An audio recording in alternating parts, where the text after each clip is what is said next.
Sa unang tingin pa lang ni Reyna kay Gio de Silvestre sa University Library, alam niya nang hindi ito galing sa mundo niya. Makinis ang polo, branded ang sapatos, at kahit tumatawa lang sa simpleng joke, may kumpiyansang parang sinasabing, sanay akong laging nananalo. Hindi niya sinasadyang ma-in love, pero gaya ng pagpatak ng ulan, sa araw na walang payong, biglaan, hindi mo mapipigilan. Masaya si Reyna. Kahit working student siya at palaging may eye bags, kahit pinagsasabay niya ang thesis at ang part-time job niya sa coffee shop, naging maliwanag nga ang mga gabi niya dahil kay Gio. Sa mga simpleng yakap, sa mga palihim na halik, sa mga pangakong tila totoo noon, hanggang sa nalaman niyang buntis siya. Nanginginig ang kamay niya habang hawak ang pregnancy test sa loob ng maliit na banyo ng dorm. 2 pula ang naroon. Guhit. Hindi hallucination. Hindi biro. Nang ibalita niya yun kay Gio, hindi ito agad nagsalita. Napayuko lang ang lalaki. Parang binuhusan ng malamig na tubig. Reyna. Mahina ang tinig nito. May halong kaba. Hindi ito pwede ngayon. Hindi pa ito ang tamang panahon. Napangiwi si Reyna. Ano ibig mo sabihin? Bata to, Gio. Anak mo. Anak natin. Alam ko. Tumayo si Gio at kinagat ang labi. Pero, may expectation sila sa akin. Si Mama, ang kumpanya. Ayoko masira ang lahat. Dahil lang dito. Dahil lang dito. Yun ang pumasok sa isip ni Reyna. Parang may pumutok sa loob ng dibdib niya. Hindi dahil buntis siya, kundi dahil biglang naging bagahe ang batang hindi pa man din niya nahahawakan. Kung ayaw mo masira ang imahe mo, ako na lang ang mawawala. Ani Reyna.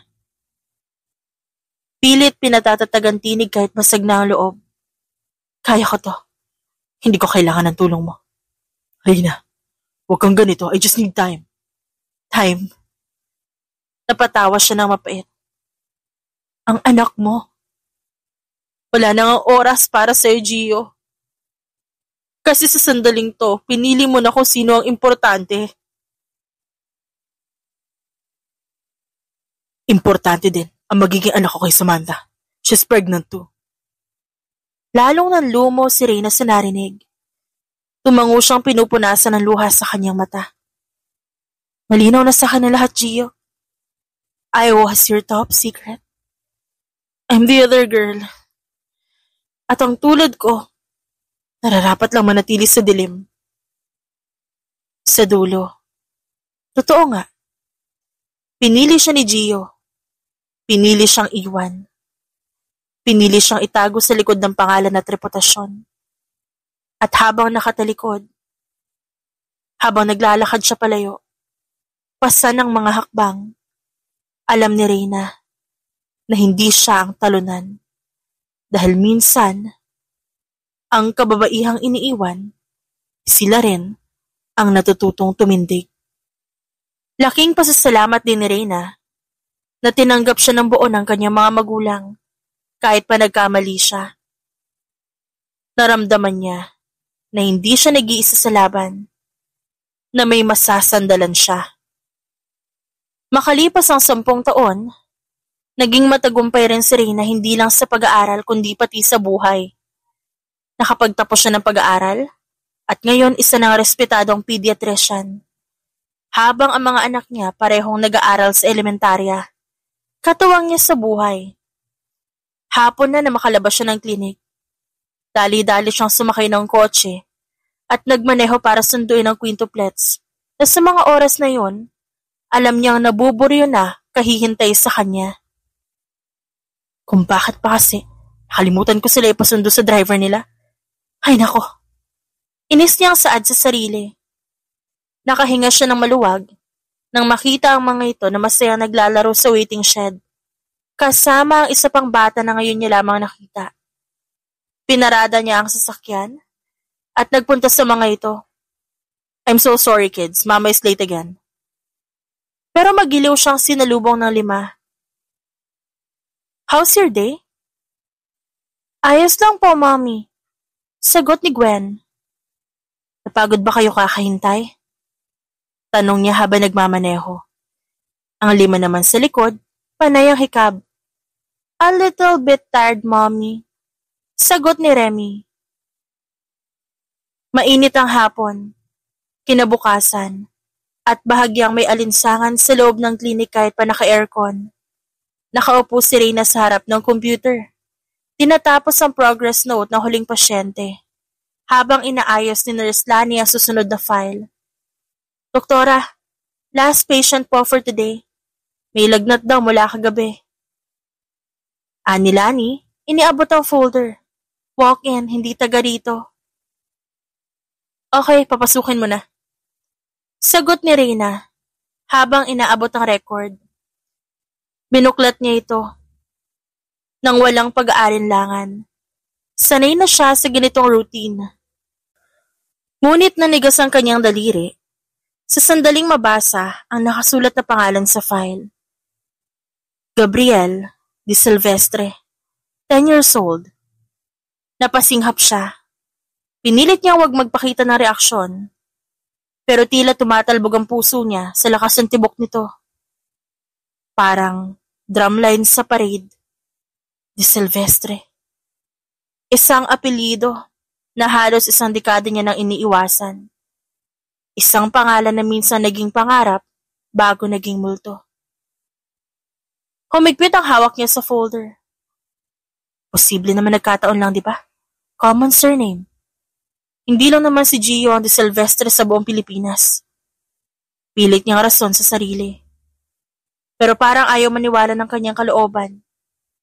At magsasampung taon na rin ang bata. Halos kasing edad ng mga anak niya. Ilang saglit pa, bumukas ang pinto.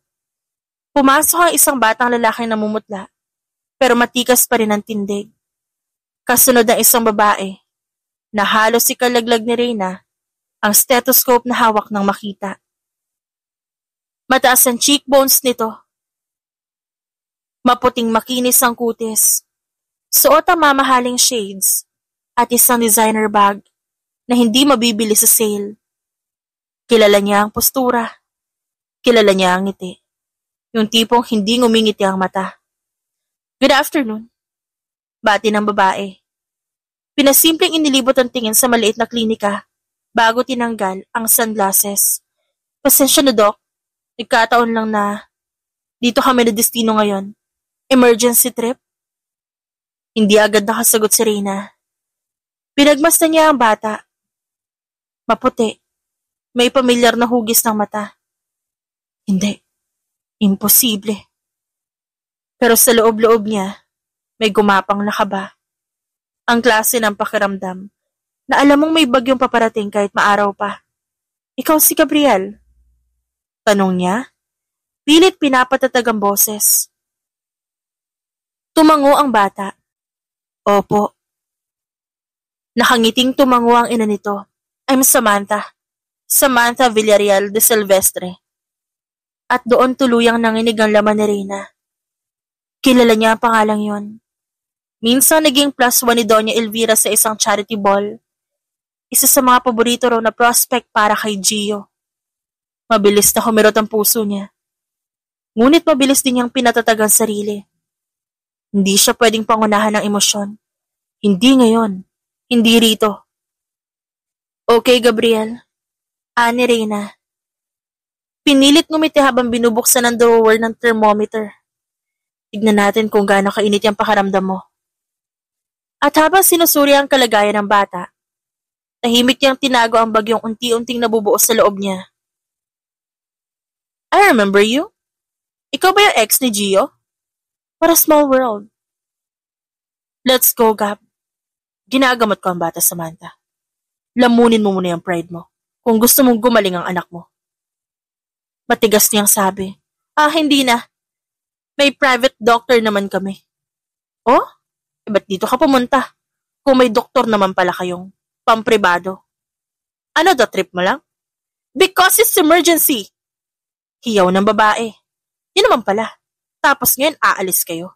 Na hindi pa nabibigyan ng reseta ang anak mo? Hindi na nakasagot ang babae. Hayaan mo. After nito, ibibigay ko sa private doctor mo ang chart ni Gabriel nang hindi ka nauunsyami. Hindi na nagsalita pa si Samantha hanggang sa makaalis ng kanyang klinik. Kinaumagahan, abalang-abala si Reyna sa conference room ng health center. Habang nakaharap sa whiteboard na puno ng post-its, markers, at schedules. 2 araw na lang, at sisimulan na nila ang community medical outreach sa San Luis, isang bayang hindi gaanong naaabot ng serbisyong medikal. Doktora, sure na po yung barangay hall. Okay na rin yung food para sa mga volunteers. Ang kulang na lang po ay yung part ng funds. Ulat ni Nurse Lani habang hawak ang clipboard. Tumango si Reyna. I know, nakausap ko na yung ilang private sponsors pero kulang pa rin. Ayoko magbawas ng gamot o pediatric kits. Baka may available pang donor na magiging partner network na NGO? Biglang kumatok ang isang staff sa pinto. Doktora, may email pong dumating from central office about your outreach. Kinuha ni Reyna ang tablet na iniabot sa kanya at binuksan ang inbox. Agad lumitaw ang subject line. Confirmed. Funding assistance for San Luis Outreach. Silvestre Group Foundation. Napapitlag siya. Muling binasa ang subject. Hindi siya nagkamali. De Silvestre. Hindi pa man niya binubuksan ang email, parang bumigat na ang hangin sa loob ng conference room. Doktora, okay ka lang po? Tanong ni Lani. Napansin ang pamumutla niya. Yes. Hindi ko in-expect na sila magiging donor. Binuksan niya ang email. Parang lumipad ang oras pabalik sa mga gabing magkasama sila sa bench ng University Courtyard. Kumakain ng fishball habang pinag-uusapan ng pangarap. Muling bumalik sa alaala niya ang tinig nito. Ang paraan ng pagtawag nito sa kanyang pangalan. Ray. At ngayon, babalik ito sa eksenang ginugol niyang takasan. Lani. Aniya. Pilit pinapanatili ang composure. Double-check mo nga ang flow ng volunteers for Saturday. I want a clear structure. Hindi pwedeng may aberya. Opo, doktora. Pero, sigurado po ba kayo? Mukhang biglaan pong change yan sa plana. Hindi na siya sumagot. Tumayo siya at marahang sinara ang tablet.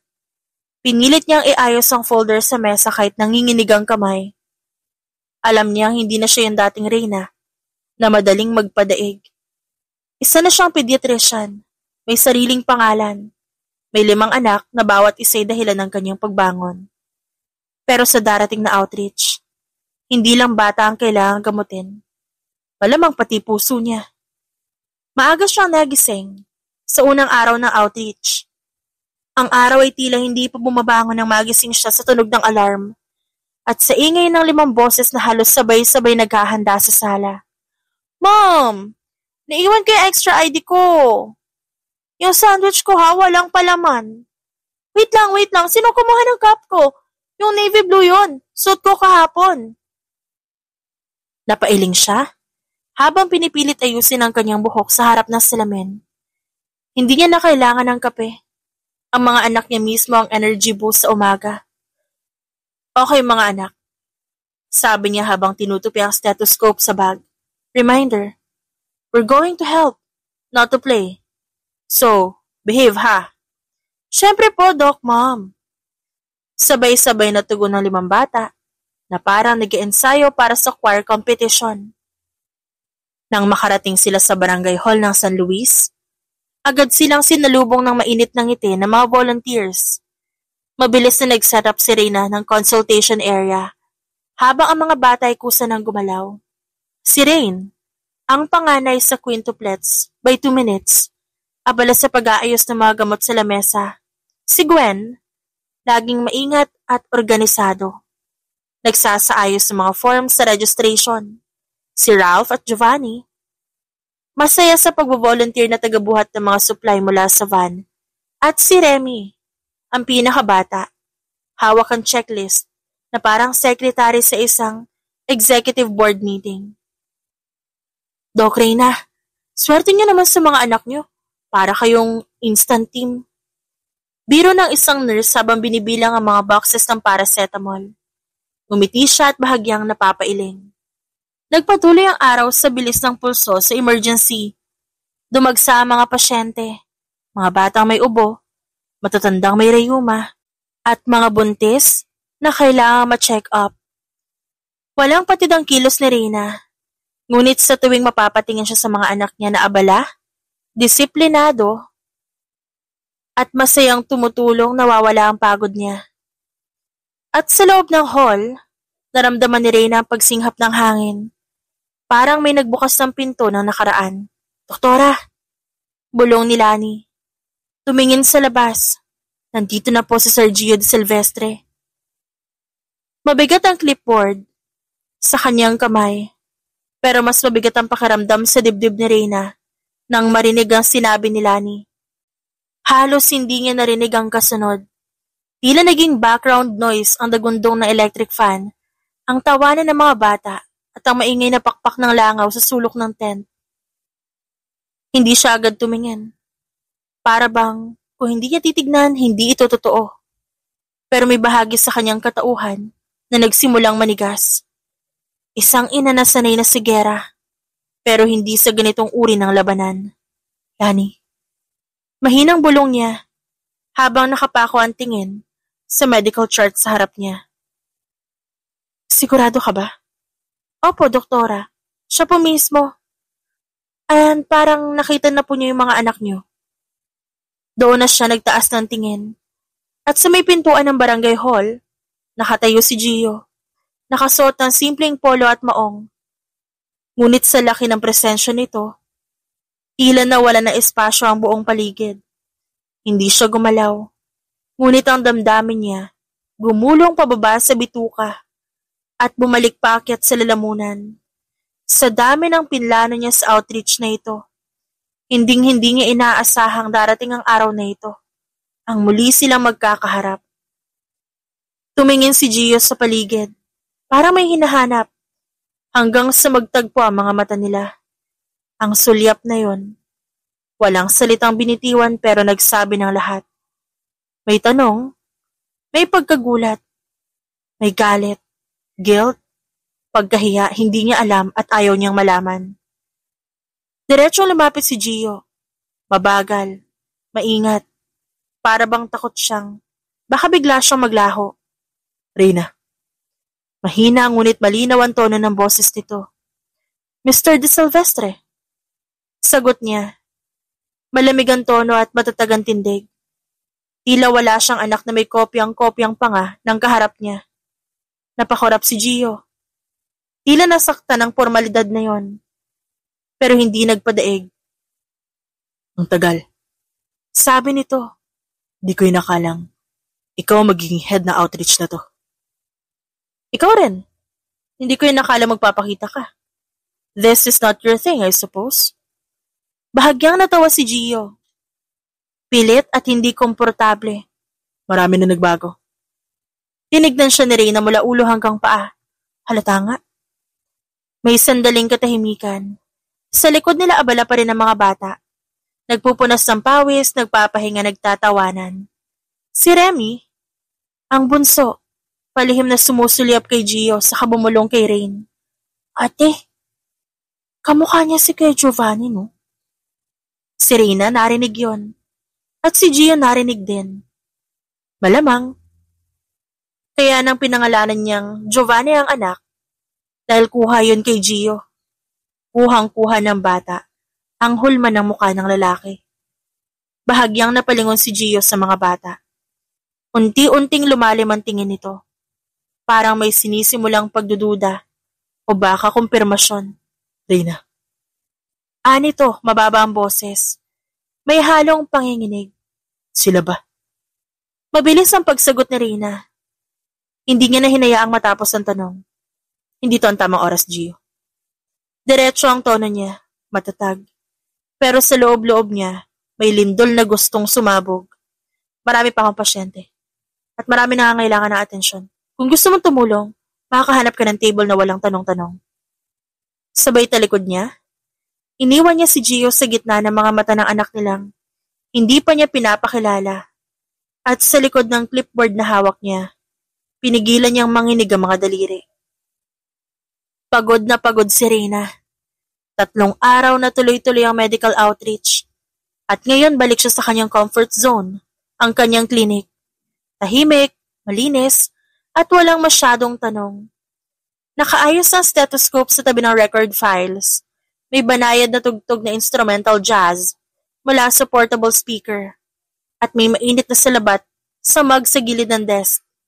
Tahimik na hapon sa wakas. Pero hindi pa man siya nakakaupo ng maayos. Nang dumaan ang anino sa labas ng glass door. Pamilyar ang tindig, pamilyar ang lakad. At bago pa man bumukas ang pinto, napapikit na siya. Hindi pa ba siya tapos? Tanong niya sa isip. Dahan-dahang bumukas ang pinto. Sinabayan ng mahinang tunog ng bell. Clinic hours ended an hour ago. Malamig niyang bungad, hindi man lang lumingon. Alam ko. Sagot ng tinig na pinakatatanggihan ng kanyang puso sa ngayon. Tahimik niyang binaba ang magnang salabat. Tumayo siya ng diretsyo. Inikot ang swivel chair at hinarap si Gio. Hindi siya nagpakita ng ngiti. Walang pilit na kabaitan. This is a pediatric clinic, Mr. De Silvestre. Nagkamali kaya ng pinasukan. Ngunit hindi nagpatinag si Gio. Pumasok ito sa klinik, isinara ang pinto at tumayo sa gitna. Parang estudyanteng magre-report ng late project sa isang teacher na hindi basta bumibigay sa palusot. I saw the kids. In that moment, I know they're mine. Mapaklang natawa si Reyna. Kumakamain ka naman. Para hindi mo sila tinalikuran. Technically, ikaw ang ama. But it doesn't mean anak mo sila. You're absent for the past 10 years. Pinapaalala ko lang sa'yo. Lakas loob na lumapit si Reyna sa lalaki at sinusukat ito ng tingin. How surprising. Isang beses mo lang nakita ang mga bata. Tapos ngayon, aasta ka na sa'yo sila? Kapal ng mukha mo. Nagtagal ang katahimikan. Higit pa sa nararapat. Tanging tunog ng aircon at mahinang tiktak ng wall clock ang maririnig. Hanggang sa huminga ng malalim si Reyna at dahan-dahang umupo. Hindi siya umiiwas ng tingin, pero hindi rin siya lumalambot. Pero kung ang pakay mo'y closure, masyado kang late. Hindi agad nakasagot si Gio. Parang tinamaan ng suntok, pero wala siyang karapatang magreklamo. Bakit di mo sinabi? Tanong nito, mababa ang boses. Sumandal si Reyna sa upuan. Nakatingin sa kisame, sandali, bago bumaling pabalik sa lalaki. Ba't ka sasabihin? Para saan? Tanong niya. Nung pinili mong manahimik, inuna ang pangalan mo at iniyakan ako sa isang press release lang. Akala mo ba madali yung burahin, Gio? Ang hindi mo alam, araw-araw kong pinupulot ang sarili ko. Habang lumalaki yung 5 bata, na may mata mong hindi ko matakasan. Reyna, I don't need your apology. I don't need that. Hindi ko kailangan mag-sorry ka para sa 10 taon. Kasi habang ako nag-aaral para makapagtapos, habang pinapalitan ko ang diaper ng 5 batang sabay-sabay na nagkakalagnat, ikaw malamang nasa gala dinner ka o board meeting na may ka-VR at press kasama si Samantha. Napatitig si Gio sa sahig. Bahagyang nagkamot ng batok. Hindi makatingin ng diretsyo. Gustong magsalita pero wala nang salitang sapat. Sa wakas, si Reyna ang tumayo. Pinangako ko sa sarili ko, hindi ako hihingi ng kahit anong pabor mula sa'yo. Hindi ko hahayaang isipin nila na iniwan sila ng kanilang ama. Pero ngayong nandito ka na, Gio, maging maingat ka. Dahil 5 puso ang pwedeng mabasag kung papasukin mo ang buhay nila para lang muling umalis. Ipinaranas mo na sa akin, wag naman sa mga anak ko. Tumango si Gio. Pasensya ka na. Kung matagal bago ako lumaban. Sabi nito, habang binubuksan ang pinto ng klinik. Pero ngayon, wala na akong balak umatras. Pero hindi natinag si Reyna. Subukan mo lang. Hindi kita sasantuhin. Huwag kang magkakamaling kunin sa akin ng mga bata. Magkakamatayan tayo. Malalim na ang gabi. Tahimik na muli ang klinik ni Reyna patapos ang pagdating ni Gio ilang oras na nakalipas. Isang eksenang paulit-ulit ang nagre-replay sa isip niya kahit ayaw niya. Kasalukuyan siyang nakaupo sa kanyang swivel chair. Nakasandal, nakatitig sa kisame. Wala nang pasyente, wala nang tawag. Pero ang bigat sa dibdib ay para bang may tuloy-tuloy na konsultasyon sa loob ng isip niya. Pumasok siya sa stockroom para kumuha ng mental bomb. Kahit anong maipahid para gumaan kahit konti ang tensyonadong sentido. Pagbalik niya sa front desk, tumunog ang maliit na bell sa pinto. Agad siyang tumigil, bahagyang napatigil sa hakbang. Pero nang lumingon siya, hindi niya inaasahan na isang anino ang bumati sa kanya. Nasa pinto, si Dr. Marcos Ventura. Nakasuot pa rin ng white polo shirt. Nakabukas ang itaas na botones. May hawak na paper bag at may ngiting may halong pag-aalala. Doc, aniya at medyo gulat. Hi. Sabi ni Marcos medyo nagkakamot ng batok. I know it's a bit late. Pero sinadya kita dito and I figure you might need this. Inangat nito ang hawak. Isang brown bag na may logo ng kilalang bakery shop. Offered carbs. Hindi ko alam kung team pandesal ka o team ensaymada so bumili ako ng pareho. Hindi napigilan ni Reyna mapangiti pagkatapos ay napailing. Iniabot niya ang bag at sa unang pagkakataon simula kaninang hapon, gumaan ang kanyang loob. Salamat. You have a very good timing. Gusto mong pag-usapan? O gusto mo lang ng tahimik na may kausap? Huminga ng malalim si Reyna. Umupo sa tapat niya ang lalaki. Inilapag nito ang paper bag sa mesa. Saglit na napayuko si Reyna. Di ko alam kung ano ba mas kailangan ko. Kausap ba o carbs? Pwede namang both. Anito, sabay labas ng tissue at ensaymada. Tahimik silang kumain. Simpleng kagat. Simpleng inom ng malamig na tubig.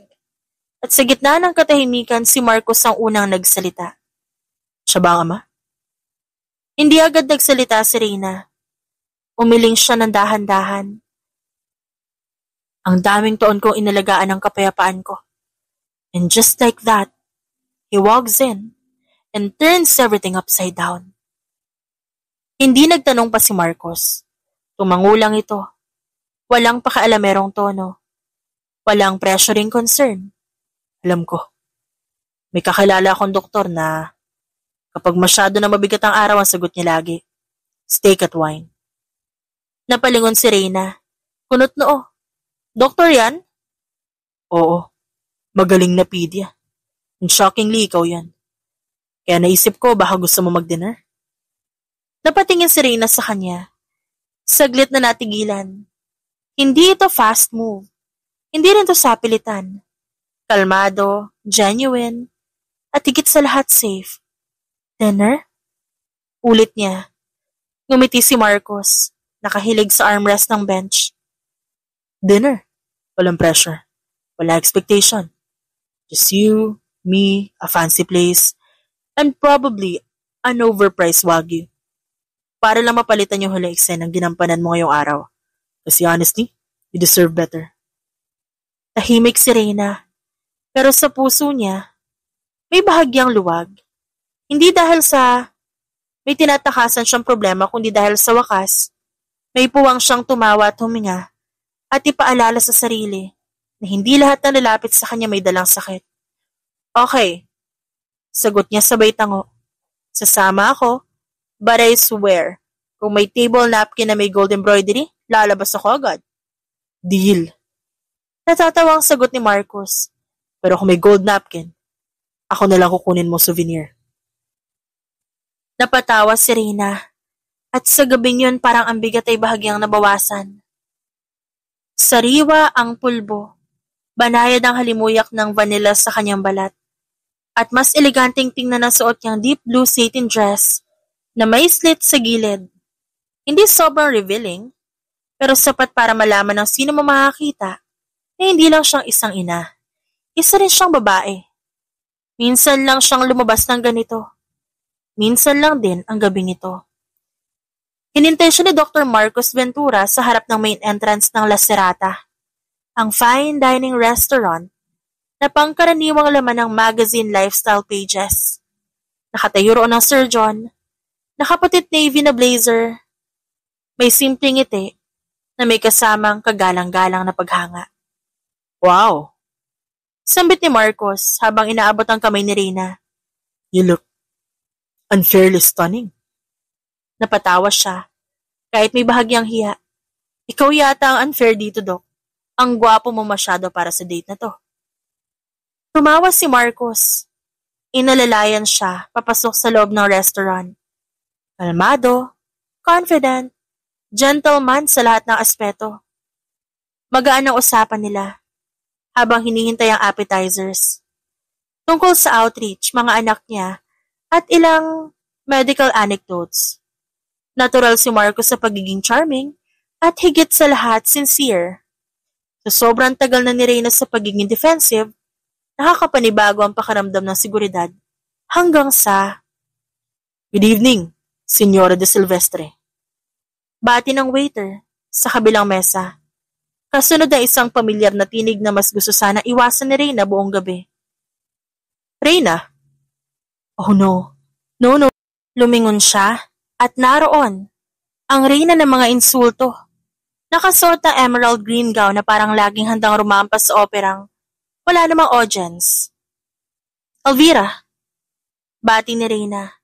Banayad ang tono, pero may batong nakatago sa ilalim. Tinignan siya ng matanda, mula ulo hanggang paa. Halatang inis sa kung paanong mas maganda ang dating niya, kahit walang brilyante sa leeg. Well. Ani Doña Elvira, tumingkayad ang kilay. I suppose that's the new trend now. Mga charity case na marunong na rin gumamit ng dessert fork. Ngumiti si Reyna.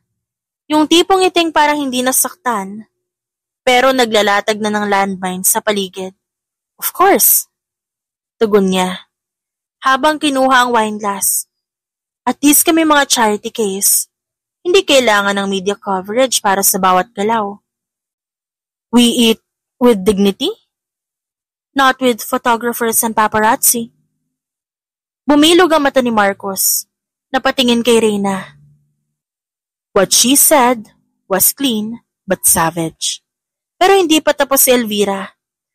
I suppose, di mo na kailangan magpakahirap sa trabaho. Maraming madaling paraan para makalapit sa mga may pera. Anang matanda sabay sulyap kay Marcos na parabang ini-inspeksyon kung may presyo ang relo nito. Ngunit hindi nagpa-apekto si Reyna. Sa halip tumango siya at ngumiti palalo at nagsalita ng mas banayad ng tono. Tama ka. May mga madaling paraan ngang umakyat, pero ako pinili ko pa rin magtapos. Pinili kong hindi magmakaawas sa mga pamilyang may titulo pero walang puso. At pinili kong hindi pamigay ang dignidad ko kahit kailan. Nagkipit balikat si Elvira. At tignan mo kung nasan ka ngayon. Kumakain sa restaurant at tanging mga donor lang ang kayang pasukin. Oh wait, baka isa ka na ring project na isa pang mayaman. Napatawa si Reyna. Tahimik pero may kiliti ng panganib. Ang kaibahan lang, pinipili ako ligawan ng marangal. Hindi tinatago, hindi kinakahiya. At higit sa lahat, hindi ako kailangang itago sa likod ng apelyido niya. Para mapanatili ang imahe niya sa lipunan. Malaya ako magmahal nang walang iniingatang reputasyon. Napaatras si Doña Elvira. Natigilan at halatang tinamaan. Tumayo si Marcos. Magalang pero klaro ang intensyon. Excuse me po. Pero mukhang mahaba ang usapan niyo. Would you like to join another table? Nagangat ang kilay si Reyna. No, Marcos, I think she's full. Sa pride. And maybe a little bitterness. Matalim ang tingin ni Elvira. Pero halatang walang comeback. Kaya nagbitaw na lang ito na maiksing. Enjoy your dinner, doktora. Baka yan ang last dinner mo dito. Bago tumalikod, at nilampasan sila na parang hindi ito natalo sa banatan. Nang makalayo ang matanda, napahinga ng malalim si Reyna. Umupo siya at napangiti. Sorry, that was a little dramatic. No, that was badass. Sagot ni Marcos at bahagyang umiti. Nang sumunod na araw, habang inaayos ni Reyna ang ilang medical charts sa kanyang clinic, muling bumukas ang pinto nang walang abiso. Tumama agad sa ilong niya ang pamilyar na halimuyak ng mamahaling pabango. Napasinghap siya. Speaking of the devil, nasa harapan niya si Gio. Nakatayo, nakasuot ng dark blazer. Mukhang parang hindi nakatulog. Hindi ito ang tipikal na eleganteng anyo ng lalaki. May konting gusot sa suot. Halatang di mapakali. Busy ka? Bungad nito.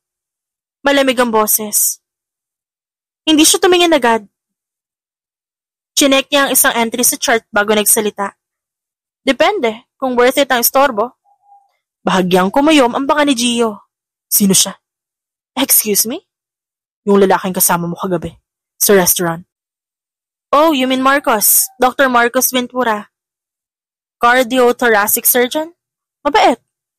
Magaling sa mga bata. May sense of humor, hindi sinungaling. Reyna. Mahigpit ang tinig ni Gio, pero hindi siya natinag. Ano bang gusto mo marinig, Gio? Na may bago akong kasama? Na hindi ako nagmumukmuk sa isang sulok habang iniisip kung kailan mo ako kakausapin ulit? Hindi yan ang punto ko. Ano? Na hindi ka makatulog kakaisip kung may kahawak kamay ako habang kumakain ng medium rare na steak.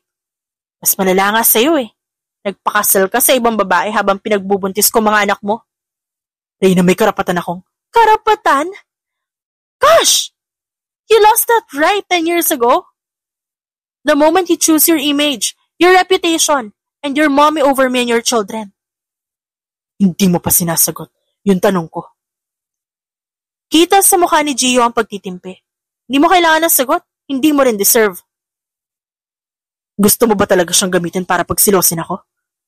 Ganun ba kababaw ang tingin mo sa sarili mo ngayon? Bigla siyang natawa. Hindi dahil nakakatawa, kundi dahil natatawa siya sa kahambugan ng kausap. I built myself from nothing after you broke me. Wala kang ambag sa kung sino ako ngayon, kaya hindi mo rin ako pwedeng babuyan ulit gamit ang selos at guilt trips mo. Humigop siya ng hangin at pinakalma ang sarili.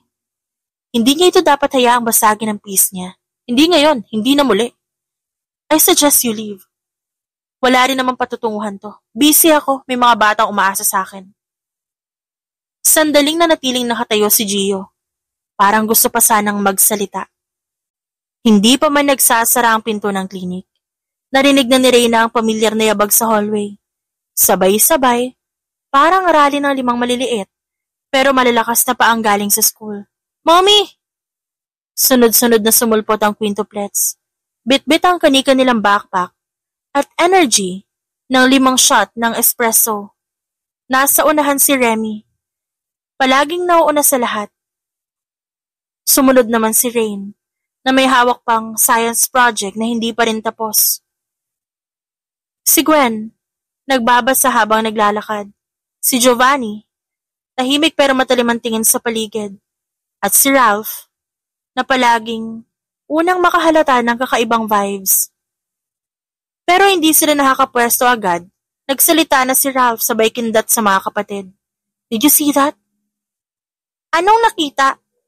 Tanong ni Remy habang tinutulak si Gwen para umusog sa upuan. Yung away, si Mommy, at yung sponsor na guy sa outreach. Ba siya yun? Yung nag-speech? Yung mukhang may invisible crown sa ulo? Ay oo, yung big time? Gio something. Si Silvestre. Dagdag ni Giovanni. Walang angat ang tono. Sikat yun. May investment sa pharma at hospitals. Ba't po kayo nag-aaway ni Sir Gio, Mami? Tanong ni Gwen, nakakunot ang noo. Akala ko sponsor lang siya. Ba't andito yun? Nanghihingi ba ng bayad? Hindi agad nakasagot si Reyna. Tumigil ang mundo niya sa saglit na sandaling yon. Ito na. Panahon na. Lumunok siya. Sa katinigdan ng bawat isa sa mga anak na ngayon nakatingin sa kanya. Kids. Nagsimula siya. Bahagyang naupo sa harapan nila. Alam niyo naman na hindi ko to planado. Pero siguro dapat niyo nang malaman. Tumaas ang kilay ng 5. Si Ray ang una nagsalita. Don't tell me. Yup, tell us. Hirit ni Remy, pabulong pero excited. Huminga ng malalim si Reyna. Si Gio. Si Mr. De Silvestre. Siya ang biological father niyo. Tila sabay-sabay na napapos ang buong klinik. Tahimik ang mga bata. Tinignan siya ni Reyna parang nagsasabing, comedy ba to? Wait, so mayaman tayo? Napatingin si Gwen sa kapatid. Gwen! Sabay-sabay na sigaw ng 4. Joke lang, kailangan ng comic relief, ang bigat eh. Sumingit si Giovanni, seryoso ang tono. Paano naman siya naging daddy? Di siya nagpakita for 10 years. Ikaw ba ang iniwan niya? Tanong ni Ralph. Malumanay pero halatang naiiyak. Muling tumango si Reyna. Oo, pero hindi ko pinagsisihan na kayo ang dumating sa buhay ko Never. Hanggang sa bumukas ulit ang pinto ng klinik at bumalik si Gio. Tila babalik sana para humingi ng tawad. Ngunit sa biglang pagbukas ng pinto, Hoy! Sigaw ni Rain sabay tayo. Umexit ka nga muna, Sir Gio! Sabi ni Remy. Nakalagay pa ang kamay sa bewang. Hindi po to open house para sa mga ghost dads! Dagdag ni Gwen, kahit nanginginig ang boses. Give us a minute with our mom. Saad ni Giovanni, sa seryosong paraan, diretsong tingin sa lalaki. Yeah, or 10 years worth of minutes. Maangas sa dagdag ni Ralph, sabay hawak sa braso ni Reyna. Saglit na napatigal si Gio. Kita sa mukha ang halong sakit at pagkabigla, pero wala itong nagawa kundi dahan-dahang umatras at muling isara ang pinto. Pagkasarado, napabuntong hininga si Reyna. Pero ngayon, hindi na siya nag-iisa. 5 piraso ng puso niya ang nasa harap niya. Handang umalalay, mangontra, at pumrotekta kahit kanino. Kahit sa sariling ama nila. Okay lang kayo. Umupo si Rain sa tabi niya at hinarap siya. Teka lang, Mommy. So kung siya yung daddy namin, ba't kaya lang siya nagpakita? Ba't kaya lang siya lumapit? All our life. Nagtatanong kami kung ba't wala kaming daddy na naghahatid sundo sa school. Wika ni Gwen. Wala ring daddy na nakakasama natin during Christmas, even sa school events. Dagdag na Ralph. Mahirap paniwalaan. Alam ko na bigla kayo pero karapatan niyo rin makilala siya. At ayoko lumahi kayo na may galit sa kanya. Paliwanag niya sa mga bata. At kahit ang katotohanan ay masalimuot, kahit may sugat na kailangang paghilumin, isang bagay ang malinaw. Magkakasama sila. Makalipas ng 2 araw, muling nagtungo si Gio sa klinik. Pero sa pagkakataong ito may dala na itong plano. Pwede ba ako manghiram ng 1 oras? Tanong nito kay Reyna habang abala siya sa pag-check ng supplies. Oras para saan? Para makilala ang mga bata. Baka pwedeng ice cream, park, conversation. Hindi yan trabaho ng lawyer mo? Hindi. Daddy ako ngayon. At gusto kong gawin to ng tama. Good luck. Ani Reyna, bago lumingon sa pintuan ng playroom. Guys, gusto raw kayo makausap ng tatay niyo. Ilang segundo ng katahimikan, sumilip ang 5 bata. Parang mga liyong nagmamasid sa bagong dating. Challenge accepted. Anang tingin ni Rain habang tumawid palapit. Kasunod ang 5, naka-line up na parang debate team na sabik sa opening statement. Nagpakyut si Gio. Hi. Hello. Sabay-sabay nilang sagot. Pero walang ni isa ang ngumiti. Alam kong hindi idea lang simula natin. Pero gusto kong bumawi. Makilala kayo. Nagtaas ng kamay si Remy. Parang nasa recitation. Yes? Do you have a spreadsheet of your sins? Seryosong tanong ni Remy. Mas madali kasing mag-track kung anong na-miss niyo in the last 10 years. Remy? Singit ni Reyna. Sorry po, but I'm serious. Tumawa si Gwen. Ako pa may tanong din. Allergic ka ba sa commitment? Gwen? Just testing boundaries, Mom. Si Giovanni, tahimik sa gilid. Pero ang matay nakatuon kay Gio. Anong blood type mo? Nagtitest ka rin ng boundaries? Hindi. Nagdodoubt lang kung totoo ka naming daddy. Nakanganga na si Gio. Nakakadalawang minuto pa lang ito sa kwarto. Si Ralph ang huling nagsalita. Ba't ngayon mo lang kami gusto kausapin? Kasi may napanood kang drama? Sa TV? Ralph! Bulalas ni Reyna. Gulat sa sarkasmo ng anak. Tinatanong lang naman po. Si Reyna ang huling nagsalita. Naupo siya paharap kay Gio. Sige, let's say daddy ka namin. But do you know how to braid hair? Kaya mo ba kaming sabayan sa math drills? Marunong ka magtimpla ng gatas ng sabay-sabay? Habang may umiiyak sa kabilang kwarto? Nanahimik si Gio.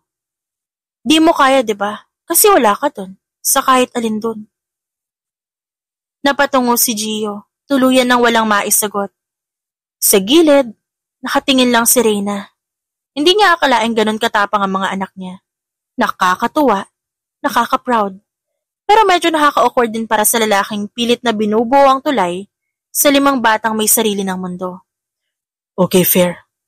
Hindi ko kayo kayang sabayan ngayon. Pero gusto ko matutunan lahat yon. Kung papayag kayo. Hindi para magpaka-perfect dad, kundi para simulan kahit late. Pwede ba akong humabol? Tumingin-tingin ang 5 magkakapatid sa isa't isa. Sa huli si Ralph ang sumagot. Depende, kung marunong ka maglaro ng Roblox. Napasinghap si Reyna. At doon pumatok ang tawa ni Gio. I'm willing to learn. Kahit noob level. Sige, test mission ka muna. Observer ka lang. Pag pumasa, you earn 1 parenting point. Out of how many? 10 taon. Every day, 1 point. Good luck. Sabay-sabay silang tumalikod. Iniwan si Gio na parang kakapasa lang sa audition para sa reality show na hindi alam kung kailan matatapos. Naiwang nakatingin si Reyna sa lalaki. Nangingiti kahit pilit niya itinatago. Kaya pala tinawag silang quintuplets of chaos sa school nila. At ngayon may bagong recruit sa grupo. Hindi alam ni Reyna kung alin ang mas stressful. Ang mabigat na araw sa clinic o ang idea na nasa bahay niya ngayon si Gio de Silvestre. Naka-t-shirt lang at mukhang sinusubukan maging casual dad. May slippers ka ba dyan? Tanong niya. Habang inaabot nito ang sariling wine-colored leather shoes. Obvious na designer brand. Wala. Pero hindi ko rin sure kung papasok pa ako dito pagkatapos tong gabi. Napatingin si Reyna sa pintuan ng sala. Kung saan nakahilera ang 5 niyang anak. Lahat nakasuot ng Roblox shirts. Parang panel of judges sa isang reality competition. Rain was holding a whiteboard. Dad points, 0 out of 3,650. Nagtanggal ng bara sa lalamunan ang lalaki. So, Roblox. Wrong entry point. Game chat muna. Sabat ni Giovanni. Username? Tanong ni Gwen, hawak ang iPad niya. At wag mo po gamitin ang real name niyo. Delikado sa privacy. Okay. How about Gio the dad? Cringy. Try ulit. Gio learns. Better. Sabi ni Ralph sabay accept sa friend request. We'll start you on OB. Para basic skills lang muna. Habang nagkakandara pa si Gio sa pagkalikot ng mga controls, nakaupo si Reyna sa kitchen counter hawak ang isang mainit na tasa ng tsaa. Medyo natatawa at medyo kinakabahan. Mommy, pa-hair tie. Saad ni Rain habang pinapanood si Gio na paulit-ulit na nalalaglag sa laba sa game. Lalabanan ko siya. sa speed braid challenge after nito. Siya ang babalot ng buhok mo? Test mission nga, di ba? Sabi ni Rain. 30 minutes later, may 3 hair ties sa tenga si Gio. Hindi sinasadya. May brush na nakasabit sa kwelyo niya at may clip na parang antena sa ulo. Kung ano-ano pang ginagawa nila. Kung ano-ano pang pinagagawa sa kanya ng mga bata. Tapos na ba yung Roblox? Tanong ni Gio, pawis na pawis. Di pa. Ni Giovanni. Pero may lightning. Dun sa matril. Mat? Kaya mo bang sabayan si Gwen sa long division habang may naghahabulang pusa sa background? May pusa ba dito? At parang on cue, dumaan ang pusang kalye sa bintana. Siyempre meron. Saad ni Ralph. Malamang meron. Pagsang-ayon ni Gio. Halatang pagod pero on game pa rin.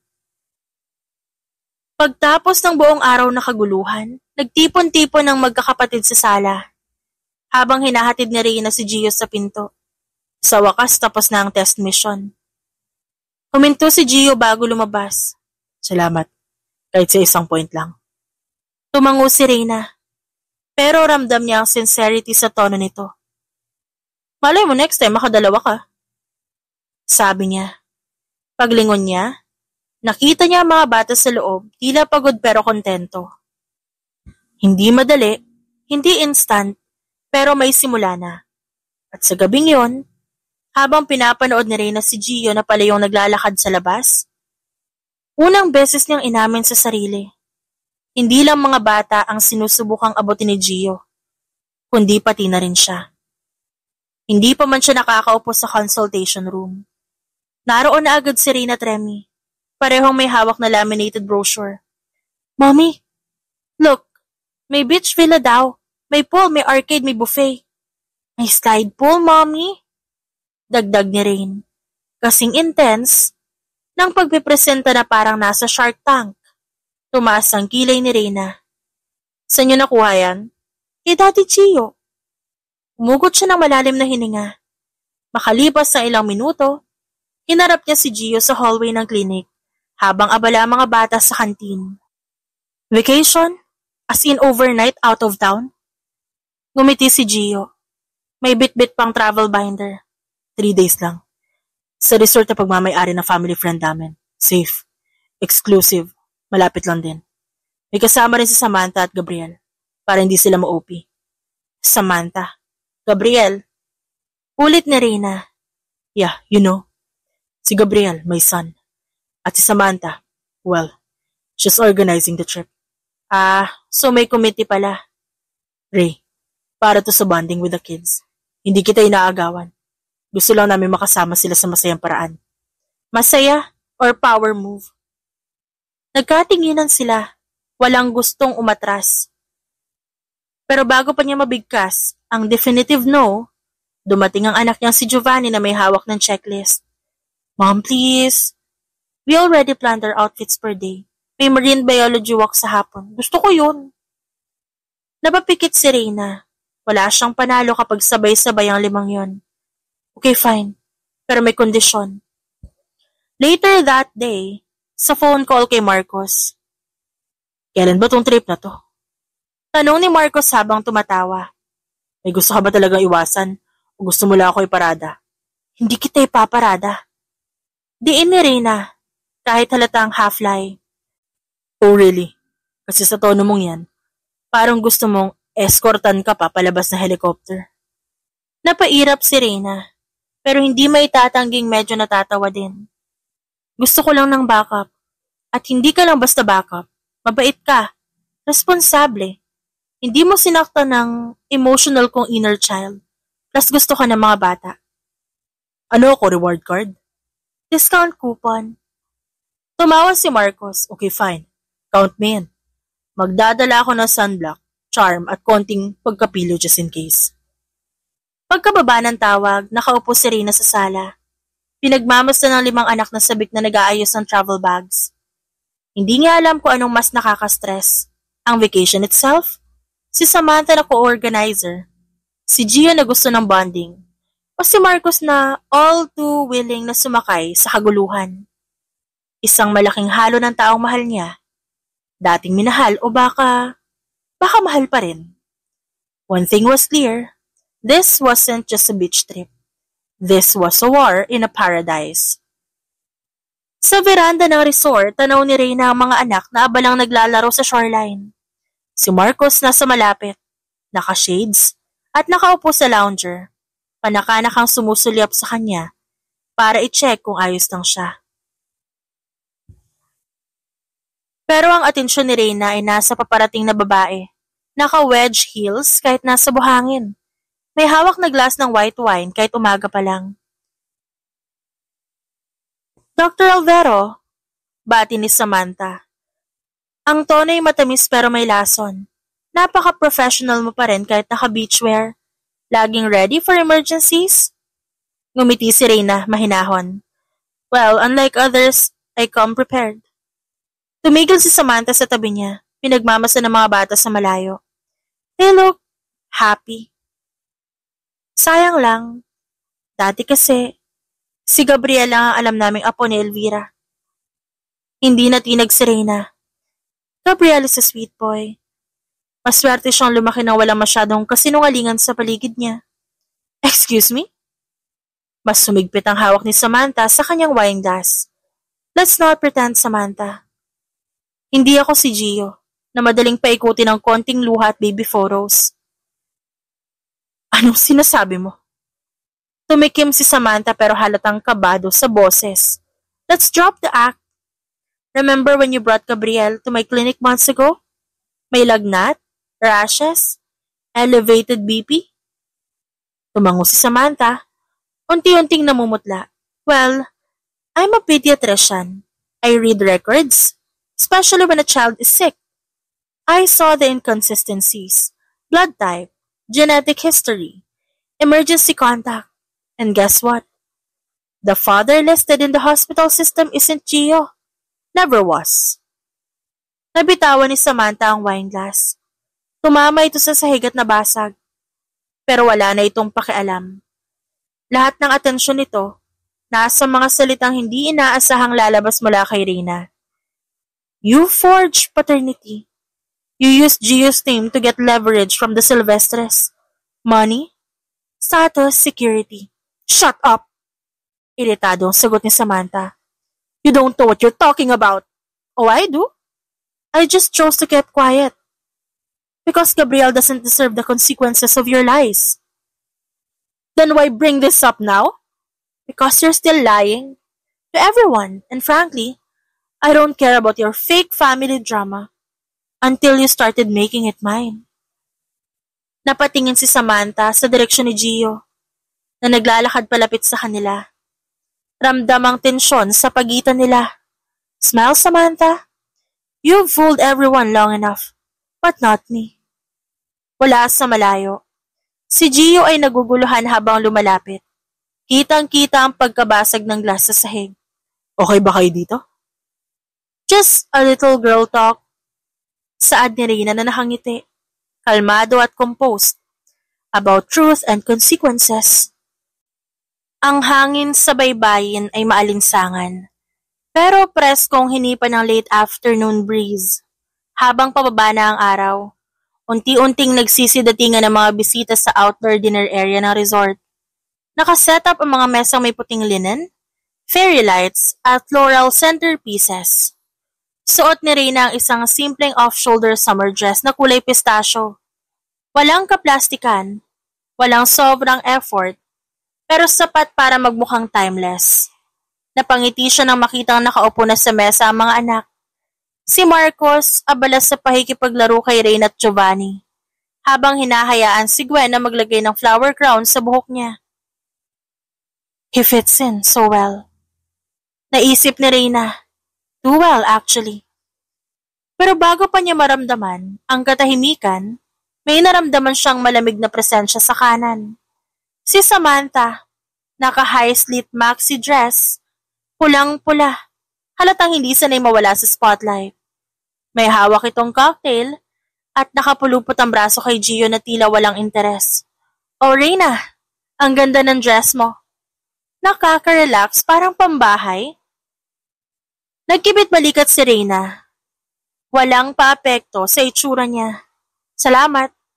Masarap kasing magbihis na hindi nagmumukhang pupunta sa awards night.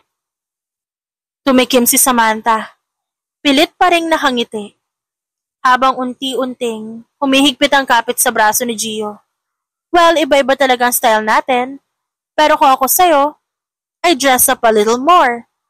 Lalo na kung andyan ang father ng mga anak mo. Baka madistract siya. Ngumisi siya.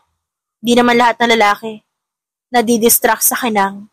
Yung iba gusto nun totoo. Really? Kasi so far parang ako pa rin yung laging kasama niya. Bago pa makasagot si Reyna, naroon na si Marcos. May hawak na tray ng fruit drinks at pilyo ang ngiti sa labi. Ladies, may tanong lang ako. Reyna, gusto mo ba manguha ng starfish mamaya after dinner? O mas gusto mo na stargazing? Hindi pa nakasagot si Reyna. Inabot niya ang isang mocktail with tiny umbrella. I figured you'd like something sweet gaya mo. Napangiti si Reyna ng bahagya. Kahit may kasamang iling. Puro bola tong isang to? Di bola, facts lang. Sabi ni Marcos habang marahang ipinapwesto ang flower crown sa buhok ni Reyna. Napatingin si Gio na kanina pa walang imik. Ang tingin nito kay Marcos hindi na kayang itago. Malamig. Parang tumatagos. Tahimik itong lumayo kay Samantha na tila hindi na naalintana at lumapit sa mga anak na busy pa rin sa mesa. Oh look, I think we have a jealous dad in the wild. Wala tayong alam. Sagot ni Reyna habang umiinom mula sa straw ng mocktail. Pero, marami ako nararamdaman. Sagot ni Marcos na may kindat. Sa kabilang mesa, si Gio nakaupo sa tabi ni Ralph at Gwen. Pero hindi makaiwas sa paminsan-minsang tingin sa direksyon ni Reyna at Marcos. Walang pake si Reyna. At mas lalong walang pakialam si Marcos sa tensyon. Pero si Samantha, wala na ang ngiti. Lalong humigpit ang hawak sa cocktail glass. Pagkatapos ng dinner nang magsiuwian ng mga bata kasama si Reyna, naiwan sa lilim ng coconut trees, sina Marcos at Gio. Tahimik ang paligid, maliban sa mga alon at mahinang halakhakan ng staff mula sa malapit na bonfire area. Hawak ni Marcos sa isang bote ng mineral water. Si Gio naman, may ekspresyon sa muka. Hindi galit pero halatang di mapakali. Ventura. Unang nagsalita si Gio. Kanina ka pa masyado sweet kay Reyna. Tumango si Marcos.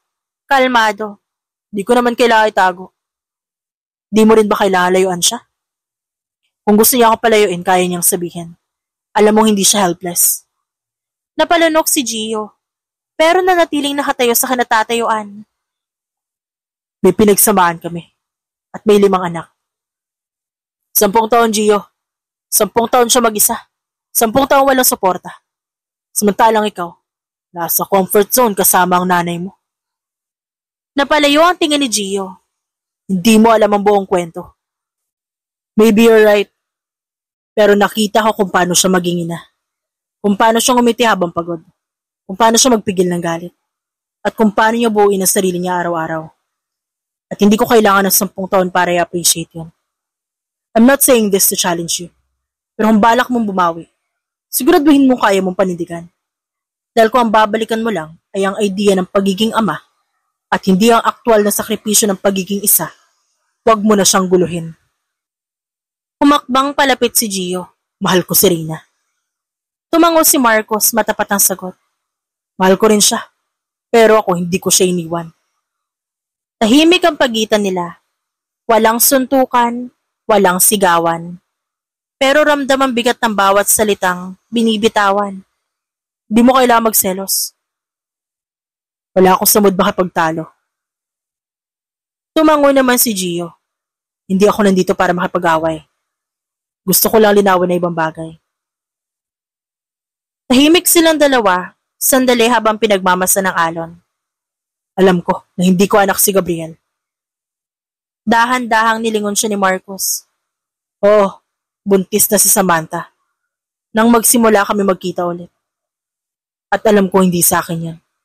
Nalaman ko noong nagpa-test siya dahil sa congenital disorder history na ex niya. It didn't match mine.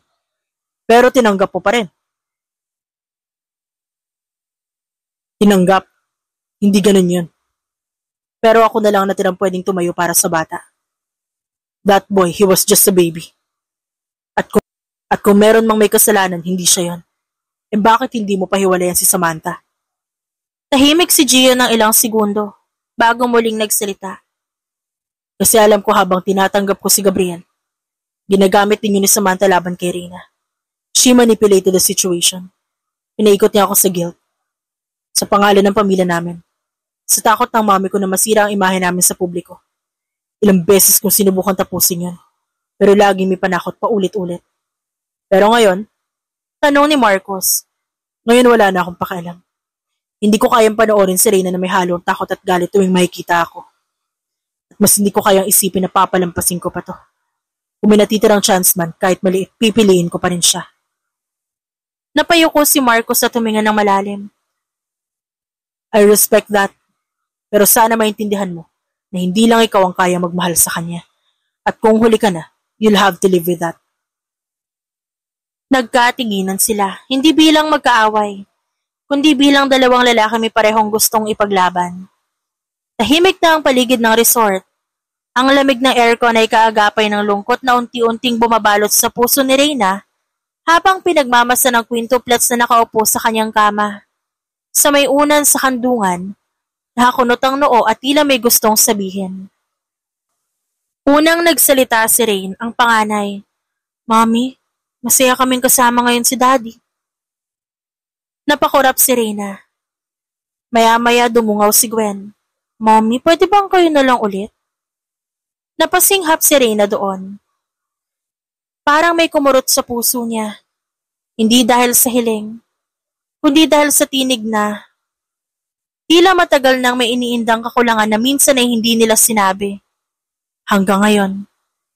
Matagal na namin gusto ng Daddy, pero okay lang kahit di siya basta may Daddy. Bulong ni Giovanni. Dahan-dahang yumakap ang lima sa kanya. At kahit anong lakas ni Reyna, hindi niya napigilan ng luhang umagos sa mga mata. Hindi niya alam kung anong mas mabigat. Ang sakit na nakaraan o ang pangarap ng mga anak na gusto lang makumpleto. At sa kanila niyakap siya ng mahigpit. Wala nang hihigit pa sa yakap na yon para kay Reyna. Matapos niyang maipatulog ang quintuplets, bumaba siya sa veranda, kung saan nakatambay si Marcos. May hawak na tasa ng kape at nakatingin sa malayo. Marcos, panimula niya. Okay lang. Nararamdaman ko na. Umupo si Reyna sa tabi niya ng dahan-dahan. Hindi ko to pinlano. Hindi ko rin to gustong iparamdam sa'yo. Napangiti si Marcos. Ngiti na pilit pero tapat. Alam ko. At kahit anong mangyari, hindi ko pinagsisihan na naging parte ko sa buhay mo. Sa inyo ng mga bata. Gusto nilang buo. Gusto nila may Daddy. At kung may pag-asa man, gusto kong subukan para sa kanila. Tumango si Marcos. Hinigpitan ang hawak sa tasa. Masakit. Pero Reyna, kung sila ang dahilan ng bawat desisyon mo, susuportahan kita. Basta pangako mo, huwag kang papayag na masaktan ulit. Tumango si Reyna. At sa kauna-unahang pagkakataon sa mahabang panahon, ipinangako niya yun sa sarili. Tahimik niyang tinatanaw ang mga anak habang umiinom ng tsaa sa veranda. Hindi niya na matandaan kung kailan siya huling nakaupo ng ganito. Walang iniisip na pasyente, walang deadline, walang kailangang patunayan. At saka dumating si Gio. Suot ang simpleng shirt at pajama pants. Pwede ba akong umupo? Tanong ng lalaki, ngunit di makatingin ng diretsyo. Hindi sumagot si Reyna, basta lang siyang tumango. Ilang saglit ng katahimikan. Tahimik na pagsalo sa parehong bigat ng damdamin. Sobrang dami kong gustong bawiin, Reyna. Basag ni Gio. Marahang inilapag ang baso ng tsokolate sa mesa. Pero hindi mo na kayang baguhin ang nakaraan. Alam ni Gio yon. I know. Kaya ang gusto ko ayusin na ngayon. Pero kahit di ko na mabawi ang 10 taon na wala ako, Mabawi ko ang bawat araw na susunod, sa iyo at sa kanila. Napalunok si Reyna. Hindi niya kailangan sabihin na may kirot pa rin. Na minsan sa gabi, tinititigan niya ang kisame habang iniisip ko anong buhay kung pinili siyang panindigan noon ni Gio. Hindi madali ito para sa akin, Gio. Ayokong umasa at magtiwala ulit. Kung kailangan kong patunayan araw-araw na hindi na kita iiwan gagawin ko. Paano si Samantha? Kasal kayo at may anak. Hindi mo pwedeng baliwalain yan. Hindi kami kasal. Wala akong balak pakasalan siya. Sa dami ba naman niyang nagawang mali, hindi ko maatim na makasama sa kanya. Tumangutango siya. Doon niya na-realize na ang bilis niya palang manghusga. We've been separated at co-parenting for 7 years now. I never loved her at alam niya yon. Alam mo ba ang tungkol kay Gabriel? Ngumiti si Gio. Sapat na yun para malaman ng sagot. I love the kid. At ang malaman ko hindi ko siya anak, mas lalo ko siyang minahal. At sa bawat araw hinihiling ko na sana. Nagampanan ko rin ang pagiging ama sa mga anak natin. Tumango si Reyna. Di ko pa alam kung handa ako sumugal. Pero siguro, pwede ako magsimula sa pagtanggap ng mainit at tsokolate mula sa'yo. Napatawa si Gio. At sa unang pagkakataon, parang may nawala na bigat sa balikat niya. Then I'll bring you the chocolate every night until you say yes. Pwede namang di araw-araw, masisirang ngipin ko. Okay lang, doktor ka naman. Doktor ng mga bata para lang alam mo. At sabay silang natawa. Parang mga lumang kaibigan. Parang magkasintahang natutong magsimula muli. At mula sa malayo, sumigaw ang quintuplets.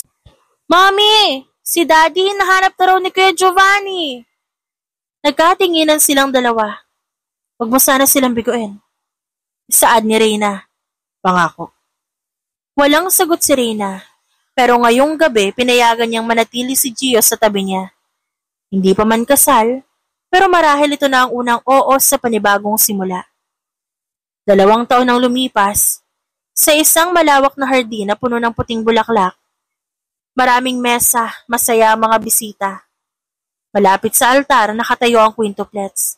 Si Rain, Remy, Gwen, Giovanni at Ralph. Suot ang matching light beige outfits.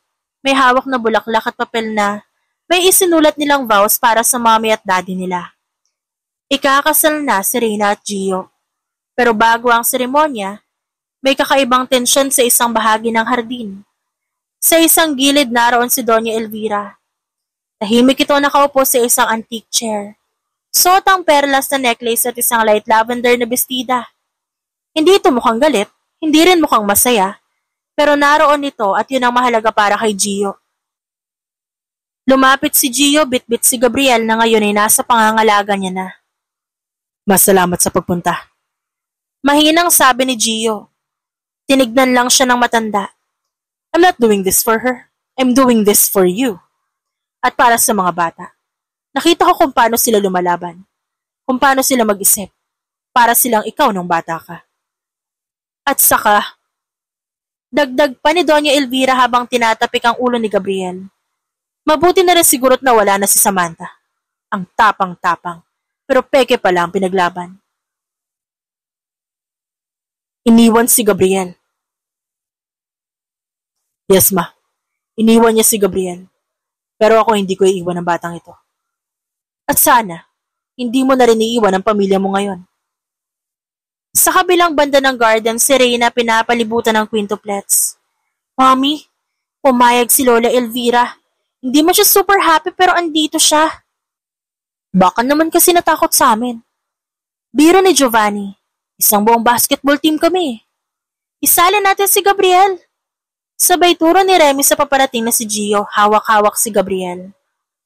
Sayang, wala si na lolo't lola, pero panigurado nakikita nila tayo mula sa langit. Ani Ralph na tila inaalala ang yumaong sina Edmond at Maria, ang magulang ni Reyna. Paglapit ni Gio, tumitig siya kay Reyna. Sa mata niya, wala nang ibang hinahanap kundi ito. Ako na ang pinakaswerteng lalaki ngayon. Kasi kahit ang dami kong sablay, pinatawad mo ko. Napangiti si Reyna at hinawakan ng kamay ng soon-to-be husband niya. Hindi lang ako nagpatawad sa'yo. Kita mo ba yung mga anak natin? Nilagyan pa ng sticker na, "Welcome home, Daddy," ang pinto ng klinik natin. That means, pinatawad ka rin nila. Napangiti si Gio. Tanggap niya na may pagkakamali siya noon. Pero masaya siya ngayon. Masaya siya sa desisyong ginawa niya. Tahimik ang paligid habang sinisimula ng pareha ang kasal. At nagpalitan din sila ng kanilang vow. Pagkatapos nun, hinalikan ni Gio sa harap ng marami si Reyna. At ang halik na yon ay sinundan ng masigabong palakpakan. Sa gitna ng masayang tugtugan habang sumasayaw ang mag-asawa, kasama ang mga anak, lumapit si Marcos. Nakangiti ito at may dalang candy para sa quintuplets. Peace offering. Para saan? Sa hindi pagtuloy ng teleserye nating dalawa. Sagot ni Marcos habang natatawa. Inirapan ito ni Gio. Wala namang next episode. Pero salamat, Marcos. Hindi dahil sa'yo. Baka hindi kami nandito. Bahagyang umiti si Marcos. Saka tumingin sa 5 bata. Basta masaya kayo, masaya na rin ako. Huwag kang magkakamaling saktan ulit si Reyna. Baling nito kay Gio. Hindi talaga kita sasantuhin. Gio de Silvestre. At habang unti-unting dumidilim ang gabi, isang buong pamilya ang nagsimula ng bagong kabanata. Hindi perpekto, may mga lamat, may kasaysayang masakit pero buo. At sa pagitan ng tawa ng mga bata, ng mga hakbang sa sayaw, at ng mga bituin sa langit, malinaw ang isang bagay. Walang masihigit pa sa pamilyang pinaglaban at sa pagmamahalan na marunong magpatawad. The end. It's shoutout time! Shoutout kina Luz Feminda Malyare, Nori, Angelina Bondok, Noria Soleza, Gwendolyn Suarez, Presbyteros Rose, Josephine Tariela, Rosie Ricoperto, Anita Hernando, at Phoebe Magalon. Maraming salamat po sa inyong lahat.